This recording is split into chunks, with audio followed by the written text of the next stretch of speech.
শুভ সন্ধ্যা বন্ধুরা। কলকাতা হাইকোর্ট সম্প্রতি lower division assistant বা এলডিএ পদে নিয়োগের জন্য বিজ্ঞপ্তি জারি করেছে, যেখানে ভ্যাকেন্সির পরিমাণ তারা যেটা জানিয়েছে সমস্ত ক্যাটাগরি মিলিয়ে সেটা হচ্ছে 291। আগস্ট মাসে ফর্ম ফিল আপ চলবে।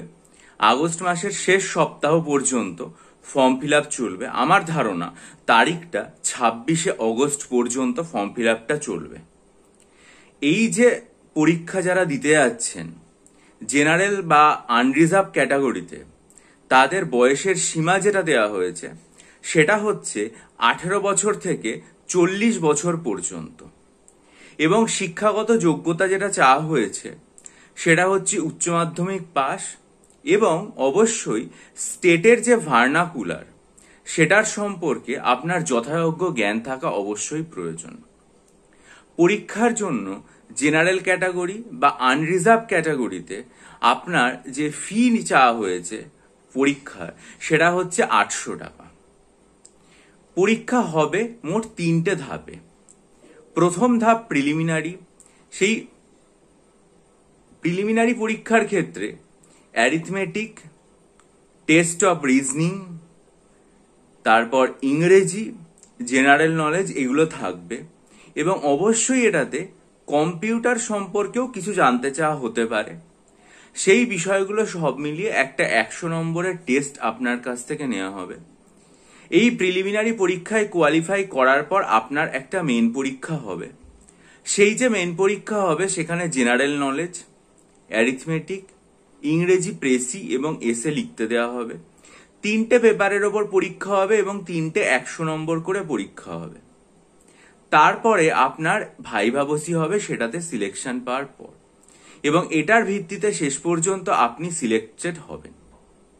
এখন এটা আমার মনে হলো যে এই মুহূর্তে যেসব ভ্যাকেন্সি তো আমরা প্রত্যাশা করে আছি অনেক পরীক্ষারই, যেমন আইডিও হোক বা ডব্লিউবিসিএস হোক বা অন্যান্য পরীক্ষার, সেটা কিছু আসেনি, কিন্তু এই পরীক্ষার ভ্যাকেন্সিটা কিন্তু প্রকাশিত হয়ে গেছে, এবং এটাতে রিজার্ভেশনের যে সমস্ত ক্যাটাগরিগুলো আছে সেগুলোও কিন্তু এখানে মানতে চাওয়া হয়েছে। সুতরাং আমার যেটা মনে হলো যে এটার যদি নতুন নোটিফিকেশন আসতে পারে, তাহলে অন্য পরীক্ষাগুলোরও নতুন নোটিফিকেশন আসার ক্ষেত্রে তো কোনো বাধা থাকার কথা নয়, কারণ এটাতেও যেভাবে নতুন রিক্রুটমেন্ট হচ্ছে অন্যান্যগুলোর ক্ষেত্রেও নতুন রিক্রুটমেন্ট হবে। সেক্ষেত্রে ডাব্লিউবিসিএস পরীক্ষার নোটিফিকেশনটাও কিন্তু দ্রুত জানিয়ে দেওয়া উচিত, যেখানে তাদের প্রিলিমসের ডেট অলরেডি ঘোষণা করা হয়ে গেছে। তাহলে যারা এই পরীক্ষাটা দিতে চাইছেন, যেহেতু ভ্যাকেন্সি রয়েছে বেশ কিছু এবং পরীক্ষাটা অন্যান্য পরীক্ষার প্রস্তুতির সাথেই সমমানের আপনার, তাই আপনারা প্রত্যেকে ক্যালকাটা হাইকোর্টের ওয়েবসাইটে গিয়ে সেখান থেকে বিস্তারিতভাবে নোটিফিকেশনটা ডাউনলোড করবেন। পুরোটা খুব ভালোভাবে পড়ে দেখবেন আমি বলার পরেও। যদি আপনার মনে হয় যে আপনার জন্য সুপ্রযুক্ত, তাহলে অবশ্যই আপনি পরীক্ষাটার জন্য ফর্ম ফিল আপ শুরু করুন। ঠিক আছে, এটাই আপনাদেরকে জানিয়ে দেওয়ার খুব গুরুত্বপূর্ণ বলে মনে হলো। যদি মনে হয় যে আপনার ভিডিওটা খুব গুরুত্বপূর্ণ বা ভিডিওটা ভালো লেগেছে, উপকারী, ভিডিওটা লাইক করুন, বন্ধুদের মাঝে ছড়িয়ে দিন। আপনাদের মতামত অবশ্যই জানাবেন, আমাকে ঋদ্ধ করবে।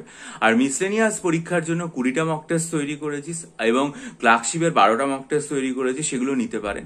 আর 2024-এর জন্য যদি মনে করেন সাইকোলজি অপশন আপনারা নিয়েছেন এবং বাংলায় পরীক্ষা দিতে চান, সেটারও বিস্তারিত স্টাডি মেটেরিয়াল দেওয়া শুরু হয়েছে। দেখবেন আজকের কমিউনিটি সেকশনে আমি এই বিষয়ে একটা পোস্ট করেছি ও ভিডিওর লিঙ্কও দিয়েছি। আপনারা সেটা দেখে আমার সাথে অবশ্যই ডেসক্রিপশন বক্সে দেওয়া আমার যে ইমেল আইডি রয়েছে সেটার মাধ্যমে যোগাযোগ করুন। ভালো থাকুন, বিজয়ী হন, সফল হন, পরীক্ষার সফলতার জন্য প্রস্তুতি নিন খুব ভালো করে, এবং অবশ্যই এই পরীক্ষাটার সম্পর্কে বিস্তারিতভাবে ওয়েবসাইট থেকে পিডিএফটা ডাউনলোড করেন। আপনার সুটেবল মনে হলে আপনি অ্যাপ্লাই করুন, এবং আমার মনে হয় যে অবশ্যই এটা যদি বেরোতে পারে তাহলে ডাব্লিউবিসিএস এর নোটিফিকেশনটাও আসা উচিত। আপনারা যদি মনে করেন যে সেটা যথোপযুক্ত, অবশ্যই আপনাদের কমেন্ট করে জানান। ভালো থাকুন, বিজয়ী হন, সফল হন, চ্যানেলটা সাবস্ক্রাইব করে বন্ধুদের মাঝে ছড়িয়ে দিন এবং বিজয়ী হবেন।